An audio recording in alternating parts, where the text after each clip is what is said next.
السلام علیکم ورحمۃ اللہ وبرکاتہ۔ اللہ سبحانہ و تعالی ہم سب کو ہمیشہ اپنی رحمتوں کے سائے میں رکھے۔ تمام دیکھنے اور سننے والے احباب آپ کی مشکلات آسان فرمائے اور آپ کو بے شمار خوشیاں عطا فرمائے۔ روز محشر حضور علیہ الصلاۃ والسلام کی شفاعت نصیب فرمائے، آمین۔ مولانا، طواف کہاں سے اور کیسے شروع کرنا چاہیے اور موقع محل کی دعائیں کیا ہیں، اس میں تھوڑا سا ہمیں وضاحت کر دیں۔ نحمدہ و نصلی علی رسولہ الکریم، اما بعد فاعوذ باللہ من الشیطان الرجیم، بسم اللہ الرحمن الرحیم۔ الحج اشہر معلومات، وقال تعالی وطہر بیتی للطائفین والعاکفین والرکع السجود، صدق اللہ العظیم۔ جب حاجی بیت اللہ شریف پہنچ جائے تو بیت اللہ شریف پہنچنے کے بعد اب ان کا جو سب سے پہلا عمل ہے وہ تو ہے بیت اللہ شریف کو دیکھ کر دعا مانگنا اپنے لیے، اور اس کے بعد انہوں نے طواف شروع کرنا ہے۔ تو سب سے پہلے یہ دیکھیں کہ طواف کس چیز کا کر رہے ہیں، یعنی یہ حج کرنے والا کون سا حج کر رہے ہیں، حج افراد یا حج قران یا حج تمتع۔ اگر ہے حج افراد تو، اور اسی طرح حج قران نہیں، حج افراد ہے، اب ان کا جو طواف ہوگا یہ طواف قدوم ہے، حج کے لیے استقبال جسے کہتے ہیں۔ اور اگر یہ حج کرنے والا حج قران یا حج تمتع کرنے والا ہے تو یہ پہلے عمرہ کریں گے، تو اس کی دعا مانگیں گے، پہلے نیت کریں گے کہ میں عمرہ کا طواف کر رہا ہوں پہلے۔ تو اس کے بعد طواف شروع کرنے کے لیے سب سے پہلے یہ ہے کہ یہ جہاں حجر اسود کے سامنے جائیں گے،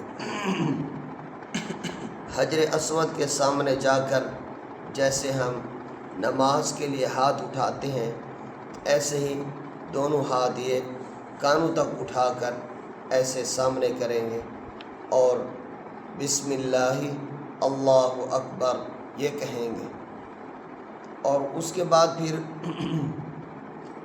بسم اللہ اللہ اکبر کہنے کے بعد پھر یہ اس کو کہتے ہیں اپنے ہاتھوں کو پھر یہ بوسہ دے گا، اس کو کہتے ہیں کہ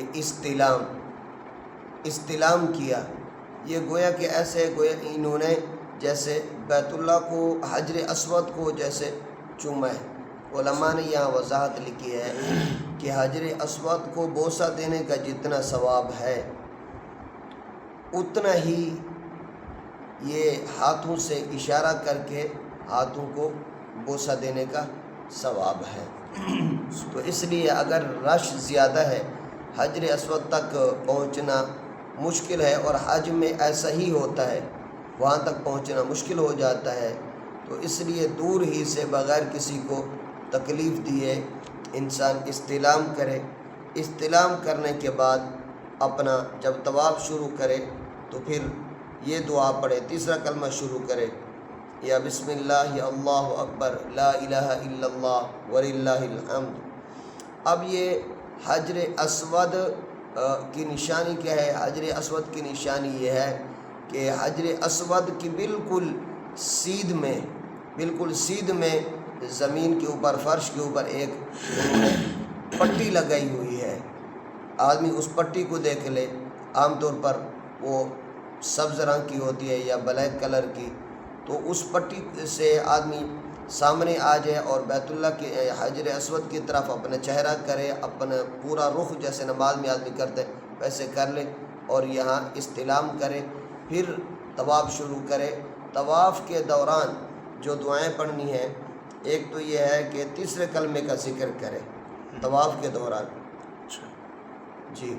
پھر حجر اسود بیت اللہ کے چونکہ 4 کونے ہیں، 4 کونے، ایک جہاں سے یہ یعنی ایک کونا وہ ہے جہاں سے حجر اسود کے سامنے آ کر ہم بیت اللہ کا طواف شروع کرتے ہیں اپنی دائیں طرف. تو جب ہم حجر اسود کے سامنے سے اپنا جو ہے نا عمرہ شروع کریں گے، طواف شروع کریں گے، تو اس کے کچھ 4 کونے ہیں. اس کے بعد ان 4 کونوں میں سے یہ جو کونا آگے پہلا کونا آئے گا اس کو کہتے ہیں یہ رکن عراقی. اس کے بعد جب آگے چل کر اگلا کونا آئے گا اس کو کہتے ہیں رکن شامی. اس کے بعد پھر یہ جو تیسرا کونا آئے گا اس کو کہتے ہیں رکن یمانی. اور وہ چوتھا کونا وہی ہے جہاں سے ہم نے طواف شروع کیا تھا. تو جب یہ طواف کرنے والا رکن یمانی کے سامنے آئے تو رکن یمانی کے سامنے آ کر اگر یہ بیت اللہ کے قریب ہے تو پھر مستحب یہ ہے کہ یہ رکن یمانی کو ہاتھ لگائے. اچھا. جی. لیکن آج کل یہ ہے کہ یہ حاجی چونکہ احرام کی حالت میں ہوتا ہے اور اس بیت اللہ کو خوشبو لگی ہوتی ہے اور احرام کی حالت میں خوشبو لگانا جائز نہیں ہے. البتہ یہ ہے کہ جب یہ رکن یمانی ہے اور یہاں سے حاجی چل کر اگر آگے جب پہنچے گا تو اگلا جو بیت اللہ کا کونا وہ حجر اسود والا ہے. اس دوران آدمی یہاں سے یہاں تک جب چل کر جائے گا تو یہ دعا پڑھے ربنا آتینا فی الدنیا حسنہ وفی الآخرۃ حسنہ وقنا عذاب النار. جب یہ یہاں حجر اسود تک پہنچے گا تو اس کا ایک چکر مکمل ہو گیا. پھر یہاں سے دوبارہ آئے گا، یہ دوبارہ استلام کرے گا بیت اللہ کو، پھر یہ اپنا دوسرا چکر شروع کر دے گا. لیکن اس طرح یہ 7 چکر اپنے پورے کرے گا. اس میں اس بات کا خیال رہے کہ طواف کے دوران بیت اللہ کو نہ دیکھے. اچھا. جی. مسنون یہی ہے طواف کے دوران اپنی نگاہ نیچے رکھے اور تیسرے کلمے کا ذکر کرتا رہے. اور اسی طرح رکن یمانی پر جب پہنچے تو رکن یمانی پر پہنچنے کے بعد استلام نہیں کرنا. بعض لوگ رکن یمانی کے سامنے جب آتے ہیں تو استلام کرتے ہیں، یہ نہیں ہے. ہاتھ لگائیں، دعا پڑھیں، تو اس طرح کریں.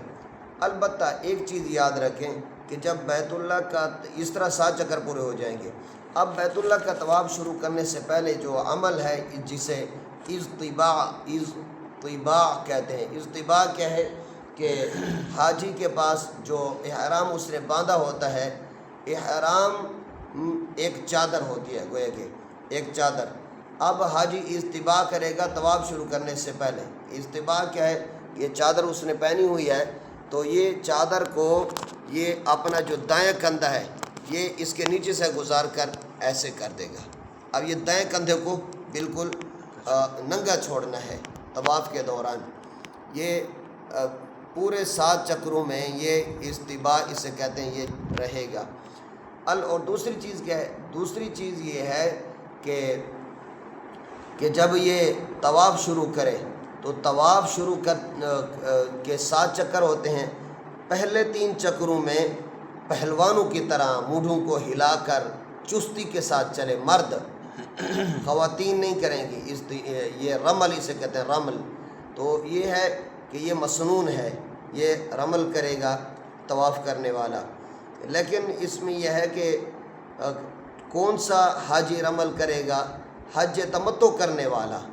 حج تمتع کرنے والا رمل کیوں کرے گا؟